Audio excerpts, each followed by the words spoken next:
네, 법사님 안녕하십니까? 예, 안녕하세요.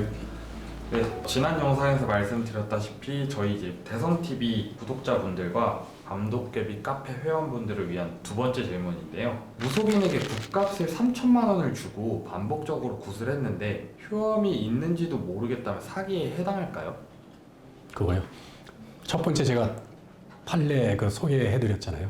네. 중요한 게 그거죠. 그러니까 무속이라고 하는 것은 토속 신앙이라는 거죠.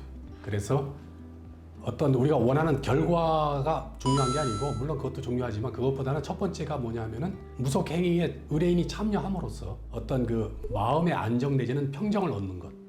이게 첫 번째 중요한 목적이고, 두 번째가 이제 결과 발생. 그리고 예를 들어서 뭐 구슬하면 석 달 뒤에 뭐 애가 들어선다, 이런 것도 사실은 상식적인 사람이라면 그 100% 믿지는 않죠, 그죠? 그래서 그런 점을 감안해서 중요한 게 금액.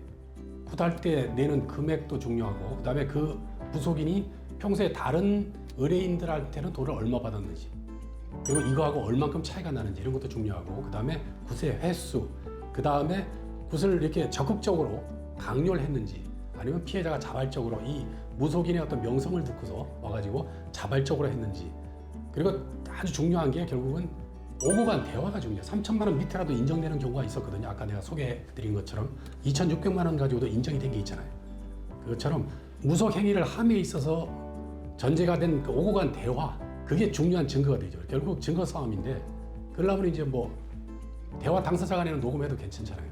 근데 요한 점쟁이 같으면 상대방이 지금 녹음하고 있으면 다 알겠죠. 그러면 무슨 또 얘기가 나오겠지. 근데 이제 별로 용하지 않으면 그것도 모르고 이제 허용된 한계를 벗어나서 또 이게 거짓말을 해서 또 피해자한테 돈을 또 받아가겠죠. 그러니까 결국 중요한 거는 증거를 어떻게 우리가 확보하느냐, 그게 중요할 것 같습니다. 증거를 어떻게 확보하느냐가 중요하다. 그러니까 무조건적으로 사기라고 보기는 좀 그렇지만 그렇죠. 확실한 증거가 있다라고 치면 사기에 해당하는 거네요. 이제 예를 들어서 이제 그거죠. 내가 만약에 5천만 원을 누구한테 빌려줬는데 못 받아요. 지금 거의 뭐 몇 년이 지났는데 뭐 도저히 받을 가능성이 없어. 근데 어느 날 이제 무속인을 만나서 뭐 이것저것 뭐 인생 상담을 하다가 보니까 5천만 원 떼인 얘기를 했더니, 아, 그거는 조상신이 이렇게 씌어가지고 이렇게 아마 그 돌아가신 조상 중에서 상당히 좀 비명 행사하신 분이 있다. 그분이 자꾸 그 앞을 막아서 이렇게 된 거다. 그러면서 조상 구슬 하면은 돈을 받을 수 있다, 이렇게 얘기를 해가지고 굿값으로 뭐 500만 원 이렇게 줬어요. 그랬더니 그 뒤에 얼마 뒤에 돈 빌려갔던 사람이 파산 신청해가지고 한 푼도 못 받게 됐어. 이런 경우 단순히 그렇게만 하지 말고, 그러면 이거 못 받으면 어떻게 할래? 뭐 이렇게 뭔가 좀 명확한 결과, 그죠? 이건 근데 예상하지 못하게 이제 파산 신청을 해가지고 이제 아예 그냥 굿값만 날리게 됐는데, 그게 아니고 그렇게 서로 얘기할 때 이거는 사실은 법률적인 문제거든요. 이거는 판결을 받아서 집행하느냐 뭐 이런 문제인데, 이걸 갖다 구슬해서 받는다, 이건 상당히 상식이 안 맞죠. 그러나 어쨌든 그걸 하면은 조상 천도죄를 지내면 떼인 돈을 받을 수 있다 그랬으면 뭐라도 하나 받았어야지. 확실히 뭘 근거로 이렇게 하느냐. 그럼 만약 못 받았을 때는 어떻게 책임질래?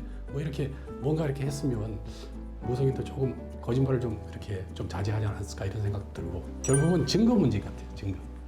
그러면은 굿을 반복적으로 한다고 했는데 한두 번이나 뭐 세 번 정도까지 할 수 있다고 보는데 무속인들이 이거 더해야 효험이 난다 이러면서 굿을 반복적으로 시킨다고 하면 검사님 보시기에 한 몇 번 정도 계속 반복적으로 막 시키면은 조금 그거는 아니라고 보시나요? 딱 잘라서 몇 번이라고는 할 수 없지만 통상적으로 이제 횟수를 거듭하면서 금액이 더 커지고 그렇거든요. 그러면 실질적으로 그 돈을 가져가서 무속행위를 하는데 들어간 비용이 어떻게 되는지 구체적으로 그런 게 좀 나와야 될 것 같아요. 그냥 말로 때우는 경우도 있거든요. 또 어떤 경우는 아예 그냥 뭐 구슬했다는 증거도 없어. 돈만 보냈더니, 그래가지고 나중에 보니까는 그 돈을 굿도 안 하고 자기 뭐 개인적인 뭐 빚감도 쓰고 이런 경우도 있고요. 그러니까는 확인하는 게 참 중요한 것 같아요. 알겠습니다. 확인하는 게 중요하다. 네, 오늘도 좋은 답변 감사합니다. 저희 대성TV 구독자분들이랑 밤도깨비 카페 회원분들이 보고 잘 알아두셨으면 좋겠습니다. 네, 감사합니다. 예, 감사합니다.